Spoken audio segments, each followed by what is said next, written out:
Hello guys what's up. तो आज हम स्टार्ट कर रहे हैं लक्ष्मीकांत का chapter number 33, that is state legislature. So here we go. जो स्टेट लेजिस्लेचर है वो ऑक्यूपाई करती है एक प्री एमिनेंट और central position in the political administration of the state.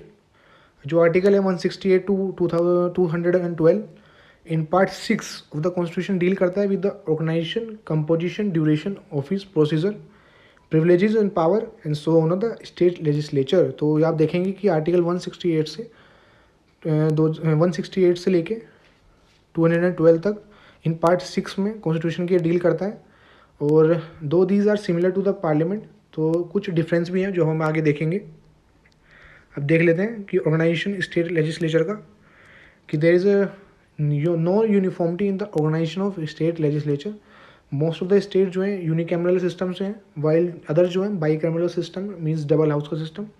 और एट प्रेजेंट 2019 में केवल 6 स्टेट ऐसी हैं जिनके यहाँ दो हाउसेज हैं, that include Andhra Pradesh, Telangana, UP. तो जिनके लेजिस्लेटिव काउंसिल हैं बिहार, महाराष्ट्र, कर्नाटका। और Jammu and Kashmir legislative council जो है वो अबोलिश कर दी गई by Jammu and Kashmir reorganisation act 2019 के द्वारा। अब इसको ऐसे याद रख सकते हैं, ATU Abdul Kalam technical university जो है उससे याद रहेगा A for Andhra Pradesh, T for Telangana, U for Uttar Pradesh and next is BMK। BMW से यहाँ है BMK याद रख सकते हैं, B for Bihar, M for Maharashtra, K for Karnataka. तो इन्हीं में 6 में हमारे डबल हाउस है, तो आपको अब याद रहेगा। और जो जम्मू कश्मीर है उसने अबोलिश कर दिया अपनी काउंसिल को, लेजिस्लेटिव काउंसिल को, by Jammu and Kashmir reorganisation act 2019 के द्वारा। और जो तमिलनाडु लेजिस्लेटिव काउंसिल एक्ट है 2010 का, वो अभी इफेक्ट में नहीं आया। और लेजिस्लेटिव काउंसिल है जो आंध्र प्रदेश की, was revive by Andhra Pradesh legislative council 2005 की। और जो 7th अमेंडमेंट एक्ट है 1956 का, provided for a legislative council in Madhya Pradesh. However एक notification to this effect has been made by the president, और सो फार कोई भी सच नोटिफिकेशन अब तक नहीं बनाया गया है। जो मध्य प्रदेश है उसमें अभी तक केवल एक ही हाउस है। और जो 22 स्टेट है उनके अंदर केवल सिंगल सिस्टम है, यूनिकैमरल। हेयर जो स्टेट लेजिस्लेचर है कॉन्सिस्ट ऑफ अ गवर्नर और असेंबली होती है। और इन स्टेट जहाँ पे बाईकैमरल होता है वहाँ पे स्टेट असेंबली जो स्टेट लेजिस्लेचर होता है वो कॉन्स्टिट्यूट होता है गवर्नर, काउंसिल और असेंबली। जो लेजिस्लेटिव काउंसिल जिसे विधान परिषद बोलते हैं इज़ द अपर हाउस और सेकंड चैम्बर और हाउस ऑफ एल्डर्स। वाइल जो लेजिस्लेटिव असेंबली होती है उसे बोलते हैं विधानसभा, इज़ द लोअर हाउस और फर्स्ट चैम्बर और पॉपुलर हाउस। और जो कॉन्स्टिट्यूशन है वो प्रोवाइड फॉर करता है फॉर द एबोलिशन और creation of legislative council state के अंदर। अकॉर्डिंगली जो पार्लियामेंट है वो अबोलिश कर सकता है लेजिस्लेटिव काउंसिल जहाँ पे ऑलरेडी है, और बना सकता है जहाँ पे नहीं है। कब कर पाएगा, लेकिन वो जब जिस कंसर्न जो स्टेट है वो उसकी लेजिस्लेटिव असेंबली एक रेजोल्यूशन पास कर दे। और ऐसा रेजोल्यूशन जो पास किया जाता है वो पास होता है by special majority, that is majority of the total membership of the assembly and majority of not less than 2/3 of the members present and voting means absolute plus 2/3 simple. तो ये मेजोरिटी है, आप हमारी वीडियो देख सकते हैं, उसमें आपको पूरी क्लियर क्लियर हो जाएगा जितनी टाइप्स की मेजोरिटी होती है। I will provide the link in the description. Next देखते हैं कि जो ये एक्ट है पार्लियामेंट का is not consider to be an amendment of the constitution for the purpose of article 368। और ये पास होता है by like a ordinary piece of legislature that is by a simple majority. It's very important कि जो parliament है वो उसमें तो केवल सिंपल मेजोरिटी ही लगती है, लेकिन असेंबली के अंदर ये पास होता है स्पेशल मेजोरिटी से। और जो ये अमेंडमेंट किया जाता है कॉन्स्टिट्यूशन के अंदर, जो आर्टिकल 368 है उसके अंदर कंसिडर नहीं किया जाएगा। नेक्स्ट है जो आइडिया है having a second chamber in the state, वो क्रिटिसाइज़ किया गया था कॉन्स्टिट्यूशन असेंबली के द्वारा। किस ग्राउंड पे, कि it was not representative of the people, और ये डिले करता है जो लेजिस्लेटिव प्रोसेस होता है। हैंस इट वाज एक एक्सपेंसिव इंस्टीट्यूशन है जिसके रिजल्ट में जो प्रोविजंस बनाए गए फॉर द एबोलिशन और क्रिएशन लेजिस्लेटिव काउंसिल का, जिससे अनेबल कर सके state to have a second chamber और नोट अपनी विल के अकॉर्डिंग, अपनी सिचुएशन के अकॉर्डिंग और अपनी फाइनेंशियल स्ट्रेंथ को देखते हुए।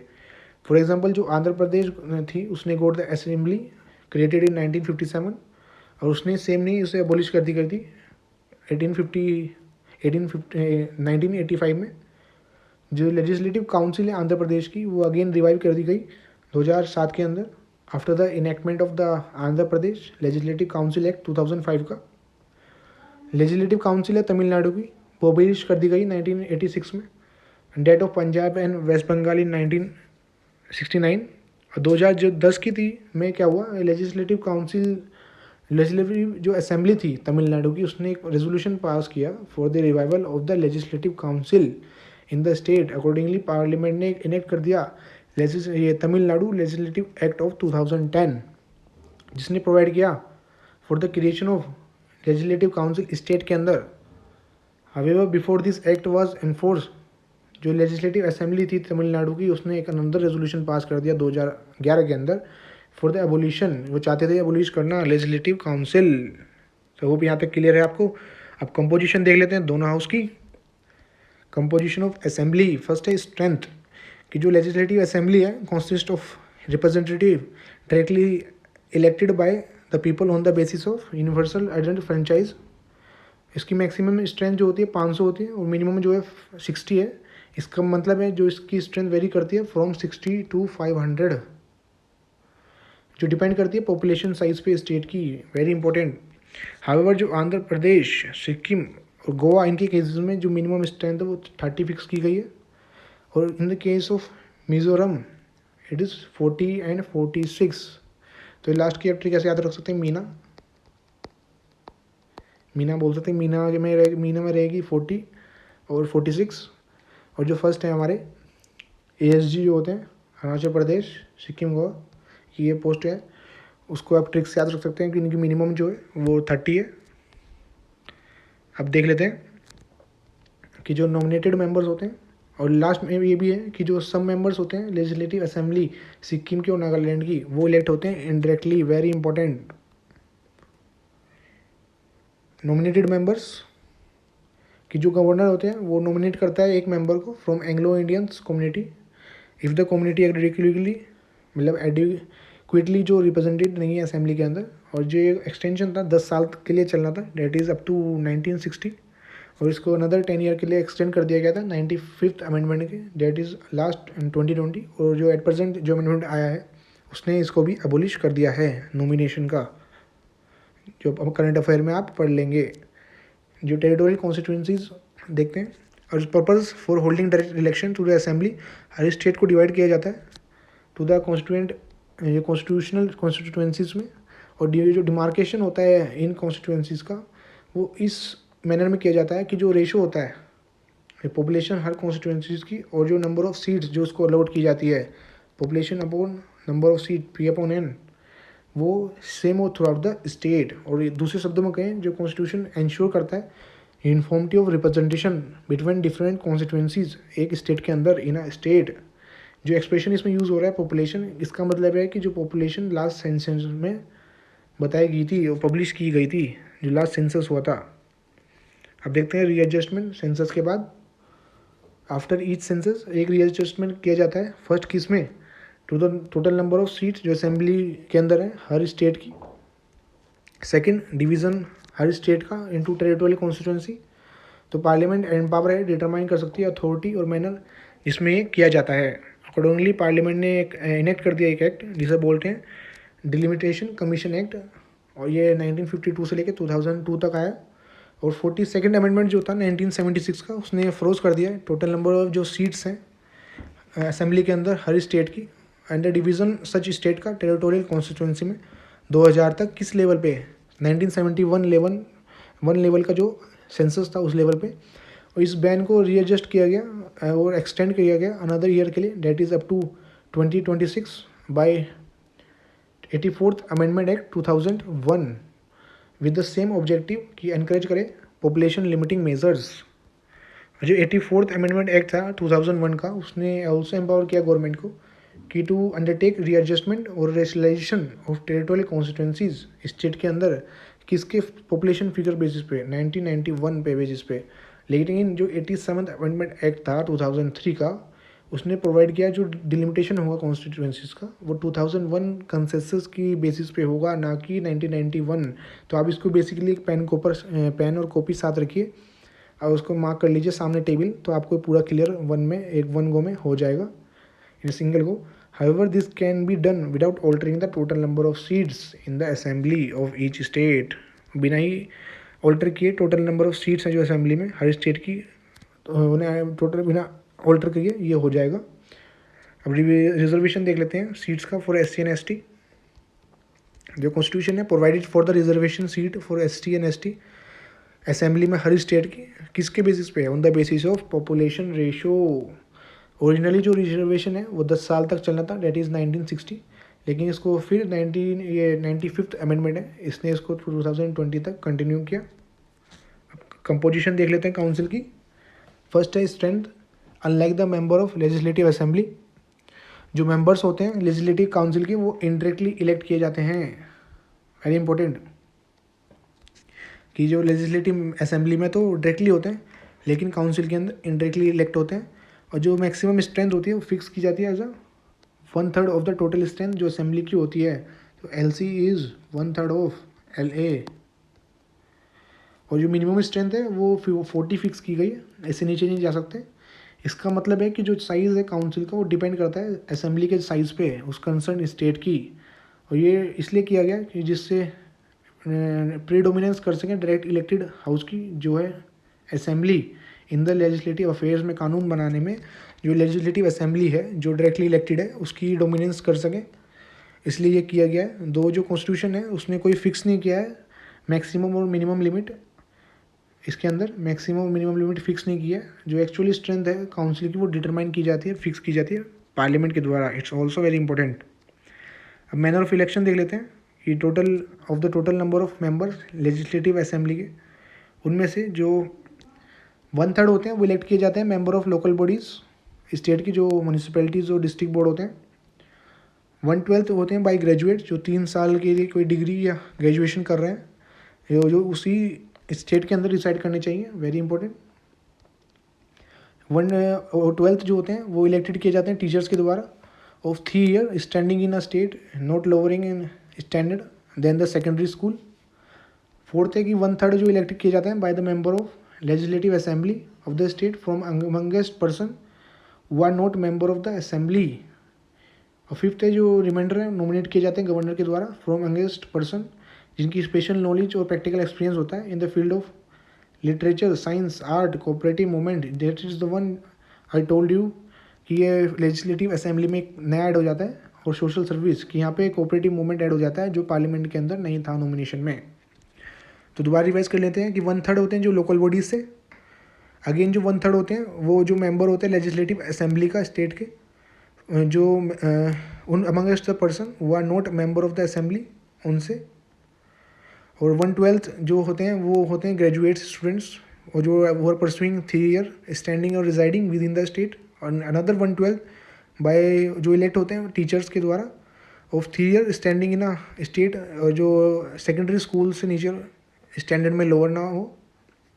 तो ये आपको पूरा ही क्लियर हो जाना चाहिए। थस अब टोटल क्या हुआ कि जो 5/6 हैं टोटल नंबर ऑफ मेंबर ये लेजिस्लेटिव काउंसिल के, वो इनडायरेक्टली इलेक्ट होते हैं। और 1/6 जो होते हैं वो नॉमिनेट किए जाते हैं गवर्नर के द्वारा। जो मेंबर्स हैं are elected in accordance with the system of proportional representation by the means of single transparent board. जो बोनाफाइड मतलब जो रियल और जो प्रॉपर्टी होती है गवर्नर की नॉमिनेशन की, इन एनी केस वो किसी भी कोर्ट में चैलेंज नहीं की जाएगी कि वो सही है नहीं। और ये स्कीम कंपोजिशन की और लेजिस्लेटिव काउंसिल की as laid in the constitution tentative है, फाइनल नहीं है।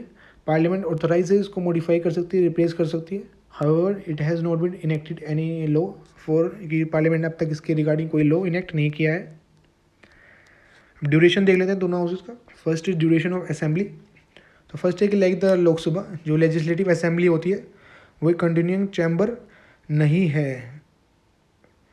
इट इज़ उसका जो नॉर्मल टर्म होता है वो 5 साल का होता है from the date of its first sitting after the general election. और जो एक्सपायरेशन होता है पीरियड 5 साल का वो ऑपरेट करता है कि वो ऑटोमेटिकली डिजोल्व हो जाती है। हाउएवर जो गवर्नर होता है वो ऑथराइज होता है कि वो डिजोल्व कर सके असेंबली को किसी भी समय even before the compliance of the 5 year to pave the way for fresh election. Further जो टर्म है असेंबली की वो एक्सटेंड की जा सकती है during the period of national emergency, जो हम नेशनल इमरजेंसी के चैप्टर में पढ़ भी चुके हैं। By law of the parliament कि 1 साल के लिए at a time for any length of time, जिसे बार बार रिन्यू करानी पड़ती है बस with the special majority. However ये एक्सटेंशन कंटिन्यू करता beyond a period of 6 month after the emergency has cease to operate. इसका मतलब है कि जिस दिन इमरजेंसी ख़त्म हो जाती है उससे 6 महीने के अंदर ये भी जो एक्सटेंशन है वो ख़त्म हो जाना चाहिए। इसका मतलब है इट मीन्स जो असेंबली शुड बी री elected with in a 6 month after the revocation of emergency, कि इमरजेंसी जब रिवोक हो जाती है तो विद इन अ 6 मंथ जो असेंबली है वो री इलेक्ट हो जानी चाहिए। ये बिकॉज 6 महीने के अंदर इमरजेंसी हट जाएगी तो उसके बाद नई जो असेंबली है वो कंटिन्यू करेगी। अब ड्यूरेशन देख लेते हैं काउंसिल का कि लाइक द राज्यसभा जो लेजिस्लेटिव काउंसिल होती है वो एक कंटिन्यूइंग चैम्बर होती है, like it is a permanent body not subject to dissolution, but 1/3 of इस मेंबर जो होते हैं रिटायर हो जाते हैं on the expiration of every second year. So एक जो मेंबर है वो कंटिन्यू करता है 6 ईयर्स के लिए, और जो वैकेंट सीट हो फिल्ड की जाती है फ्रेश इलेक्शन और नॉमिनेशन के द्वारा जो गवर्नर करते हैं at the beginning of every 3rd year. और जो रिटायरिंग मेंबर होते हैं वो री इलेक्शन और नॉमिनेशन के लिए एलिजिबल होते हैं any number of time, very important. अब मेंबरशिप देख लेते हैं स्टेट लेजिस्लेचर की। फर्स्ट इज द क्वालिफिकेशन, ये कॉन्स्टिट्यूशन ने ले डाउन किया है ये qualification for a member to be chosen as a member of the state legislature. So very important कि ये कॉन्स्टिट्यूशन के अंदर दी हुई है। फर्स्ट वो सिटीजन होना चाहिए इंडिया का, फर्स्ट। दूसरा कि वो सब्सक्राइब करे ओथ को और अफर्मेशन बिफोर द पर्सन जो इलेक्शन कमीशन के द्वारा ऑथराइज किया गया है। और ओथ और अफर्मेशन में उसकी है जो पार्लियामेंट में हमने पढ़ी थी, that is BU, that is bear true faith and allegiance to the Constitution of India, use uphold the sovereignty and integrity of India, that is the also the feature of the basic structure। सी है कि उसकी जो as है 30 year नहीं होनी चाहिए legislative council के case में, और 25 year in the case of legislative assembly. D है वो कि he must possess other qualification जो पार्लियामेंट के द्वारा प्रिस्क्राइब की गई है। अकॉर्डिंगली जो पार्लियामेंट ने बहुत ज़्यादा भी क्वालिफिकेशन दिए through their act RPA act, representation of people act 1951। तो इसमें ए है कि जो पर्सन इलेक्टेड होता है to the legislative council must be a elector for an legislative assembly, की जो कॉन्स्टिट्यूंसी है उसका वो वोटर भी होना चाहिए in the concern state, and qualified and to be qualified for the governor nomination he must be a resident in the concern state. तो इन्होंने जो कंडीशन रखी है कि फर्स्ट जो पर्सन जो लेजिस्लेटिव काउंसिल में इलेक्ट होता है उसकी कंडीशन ये रखी है कि वो उस असेंबली की जो कॉन्स्टिट्यूंसी है कंसर्न स्टेट का उसके अंदर वोटर होना चाहिए। सेकंड जो गवर्नर का नॉमिनेशन के लिए अगर क्वालिफाई होना है उसे, तो उसे कंसर्न स्टेट का अंदर रेजिडेंट होना चाहिए, रहने वाला होना चाहिए उसी स्टेट का वो। सेकंड कि पर्सन जो to be elected to the legislative assembly must be an elector for an assembly constituency in the concern state. तो पहले हमने जो देखा था वो था काउंसिल के रिगार्डिंग, ये असेंबली के रिगार्डिंग है कि ये यहाँ पे भी ये दिया है कि जो कॉन्स्टिट्यूंसी है उस स्टेट के अंदर उसका वो वोटर होना चाहिए, ये कंडीशन रखी है RPA ने। थर्ड रखी है ही must B member of the schedule caste और शेड्यूल ट्राइब, वो शेड्यूल कास्ट और शेड्यूल ट्राइब का मेंबर जरूर होना चाहिए अगर उसे रिजर्व सीट को लड़ना है, क्या कंटेस्ट करना है। हाउएवर कि जो मेंबर होता है शेड्यूल ट्राइब और शेड्यूल कास्ट का वो जनरल सीट को भी लड़ सकता है, he can contest a seat जो उसके लिए रिजर्व नहीं है। तीनों आपको क्लियर हो जानी चाहिए। अब देखते हैं डिस्क्वालिफिकेशन, ये भी कॉन्स्टिट्यूशन के अंदर ही दी गई है कि पर्सन डिस्क्वालीफाइड किया जाएगा फ्रॉम चूजन एज और for being a member of the legislative assembly और काउंसिल स्टेट के कब, पहले में अगर वो होल्ड करता है कोई ऑफिस ऑफ प्रॉफिट यूनियन और स्टेट गवर्नमेंट के अंदर, एक्सेप्ट डेट कोई भी डेट अ मिनिस्टर और अदर ऑफिस जो स्टेट लेजिस्लेचर द्वारा एग्जाम्प्ट किया गया हो। अगर वो अनसाउंड माइंड का है और कोर्ट ने ये डिक्लेयर कर दिया है तब वो डिस्क्वालीफाई हो जाएगा। अगर वो अनडिस्चार्ज सोलवेंट है मीन्स बैंकरप्ट तब भी वो डिस्क्वालीफाई किया जाएगा। D if he is not a citizen of India, और कोई वॉलेंट्री उसने एक्वायर कर ली सिटीजनशिप किसी फॉरेन स्टेट की और is under acknowledgement of alliance to a foreign state, इस केस में भी वो डिस्क्वालीफाई हो जाएगा। और ये सारी डिस्क्वालिफिकेशन दी हुई है हमारी कॉन्स्टिट्यूशन के अंदर, प्लीज़ इसको याद रखिएगा। और ये है कि अगर वो डिस्क्वालीफाई हो जाए किसी भी पार्लियामेंट के लॉ के तहत, अकॉर्डिंगली जो पार्लियामेंट ने एक एडिशनल डिस्क्वालिफिकेशन भी दी है RPA एक्ट के through, that is representation of people act 1951। और ये सिमिलर एक्ट जो हमारे पार्लियामेंट में थी, देख लेते हैं कि वो फाउंड गिल्टी नहीं होना चाहिए किसी भी करप्शन प्रैक्टिस के रिगार्डिंग इलेक्शन में, और वो 2 या 2 साल से ज़्यादा वो इम्प्रिजमेंट जेल में नहीं जाना चाहिए कोई भी बट जो डिटेंट पर्सन होते हैं प्रिवेंटिव डिटेंशन लॉ के तहत उन्हें डिस्क्वालीफाई नहीं किया जाएगा। वो ही मस्ट नॉट बी फेल्ड कि वो लॉज एंड एक्सपेंस जो उसके खर्चे होते हैं इलेक्शन में उसका अगर वो टाइम पे नहीं बता पाया उसको तब भी वो डिस्क्वालीफाई हो जाएगा। और अगर उसका कोई भी इंटरेस्ट नहीं होना चाहिए गवर्नमेंट और कॉन्ट्रैक्ट वर्क में, अगर ऐसा है तो वो तब डिस्क्वालीफाई हो जाएगा।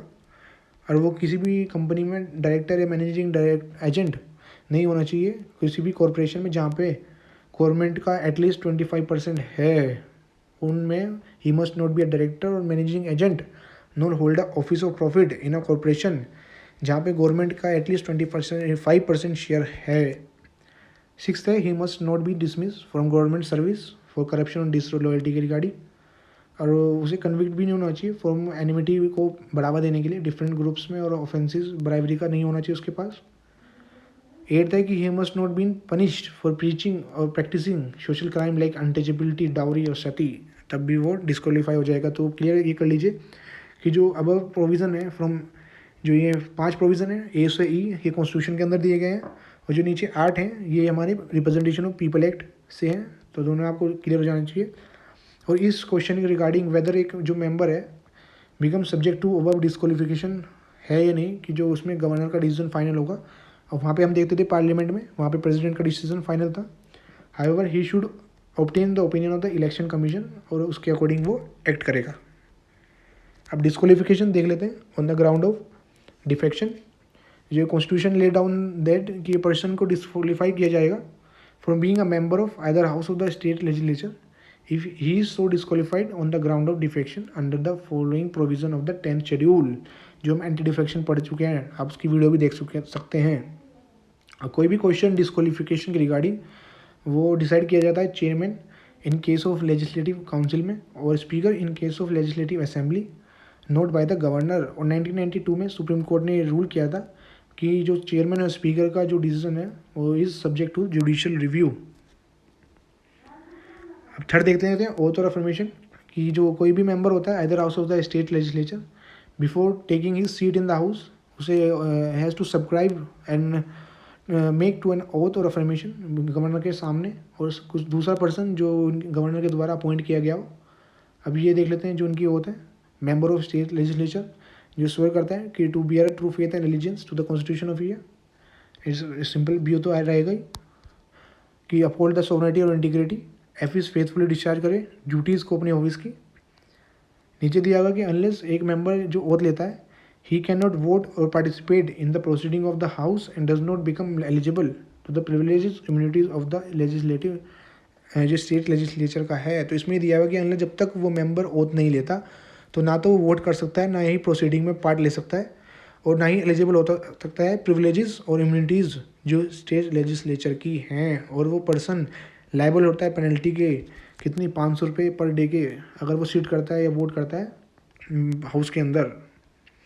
कब कि बिफोर टेकिंग और subscribing to a prescribe oath और अफर्मेशन लेने से पहले ही तब वो पेनल्टी लगेगी। अगर उसको पता है कि वो डिस्क्वालीफाइड हो चुका है तब।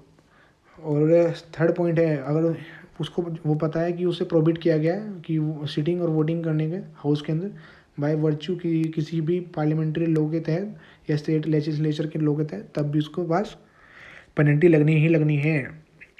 इसमें दिया हुआ कि जो मेंबर्स होते हैं स्टेट लेजिस्लेचर के are entitled to receive such salary और allowances as may from time to time, जो डिटरमाइन किया जाता है स्टेट लेजिस्लेचर के द्वारा। 4 देख लेते हैं vacation of seat, very important. First है डबल मेंबरशिप, कि एक person can not be a member of both house of state legislature at one and the same time.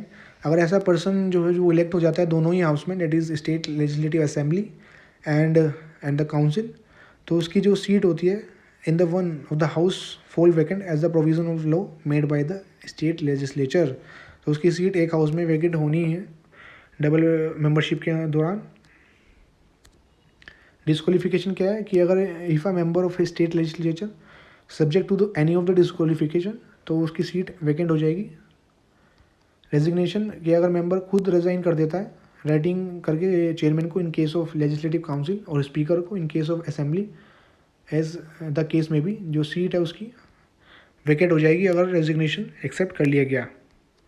D है एब्सेंस, कि अगर उसकी सीट वेकेंट हो जाएगी अगर वो 60 डेज़ के लिए एब्सेंट है बिना परमिशन के लिए। और ई पॉइंट है अदर केसेस, कि ये member has to vacate his seat in the either house of the state legislature. किन केसेस में? अगर उसका इलेक्शन इनवैलिड डिक्लेयर कर दिया कोर्ट ने, हाउस से उसे निकाल दिया गया, और अगर वो एज अ प्रेजाइडिंग ऑफिसर या ऑफिस ऑफ द प्रेसिडेंट या office of vice president elect कर दिया गया, नॉट प्रिसाइडिंग ऑफिसर। फोर्थ है he is appointed to the office of governor of a state, तो इन केसेस में भी उसे अपनी सीट को छोड़ना पड़ेगा। अब देख लेते हैं presiding officer of the state legislature, कि each of the state legislature का अपने एक प्रिसाइडिंग ऑफिसर होते हैं, कि स्पीकर और deputy speaker in the case of assembly, chairman और डिप्टी चेयरमैन लेजिस्लेटिव काउंसिल के लिए, और एक पैनल ऑफ चेयरपर्सन होता है चेयरमैन असेंबली के लिए, और पैनल ऑफ वाइस चेयरमैन होता है for the council also appointed. First देखते हैं स्पीकर ऑफ असेंबली, कि जो स्पीकर होता है असेंबली वो इलेक्टेड किया जाता है बाय द असेंबली के द्वारा खुद फ्रॉम अमंगेस्ट अपने मेंबर्स में ही। यूजुअली जो स्पीकर होता है वो remain in the office during the life of the assembly, however वो अपनी सीट पहले भी छोड़ सकता है इन 3 केसेस में, कि अगर वो मेंबर ही नहीं रहा असेंबली का उस केस में, अगर वो रिज़ाइन कर देता है डिप्टी स्पीकर को रिटर्न में देकर, तब अगर उसे रिमूव किया जा सकता है रेजोल्यूशन से जो पास करते हैं by the majority of all the then member of the assembly. Please note that it is all the then members means effective majority. Such एक रेजोल्यूशन कब मूव करता है? जब उसे 40 डेज़ का एडवांस नोटिस दिया जाता है। स्पीकर के पास ये फॉलोइंग पावर और ड्यूटीज़ होती हैं। First, he maintain order and decorum in the assembly for conducting business regulating proceeding. In this जो प्राइमरी रिस्पॉन्सिबिलिटी होती है एंड इसकी जो फाइनल पावर होती है इस रिगार्ड में, और ये फाइनल इंटरप्रेटर होता है किसका? कॉन्स्टिट्यूशन इंडिया का, rule of procedure and conduct of business of the assembly. Third, legislative जो प्रेसिडेंट होते हैं विद इन द असेंबली, वो एडजॉर्न कर सकता है किसी भी असेंबली को, सस्पेंड कर सकता है मीटिंग को in the absence of quorum. Quorum is the minimum number of member, आगे भी देखेंगे हम अभी। फोर्थ है वो वोट नहीं करता फर्स्ट इंस्टेंट में, बट वो कास्टिंग वोट देता है अगर टाई के केस में, और वो अलाउ कर सकता है सीक्रेट सीटिंग हाउस की at the request of the leader of the house, that is the CM, और he decide whether a bill is money bill और नॉट, उसका डिसीजन इस रिगार्ड फाइनल होता है। सेवन्थ, वो डिसाइड करता है क्वेश्चन ऑफ डिस्क्वालिफिकेशन किसी भी मेंबर का असेंबली के on the ground of defection under the provision of 10th schedule. और जो 8th पॉइंट है वो है कि वो अपॉइंट करता है जो चेयरमैन होते हैं सभी कमेटीज़ के असेंबली के, और सुपरवाइज करता है उनके functioning. He himself is the chairman of the business advisory committee, rule committee and the general purpose committee BMPRG in committee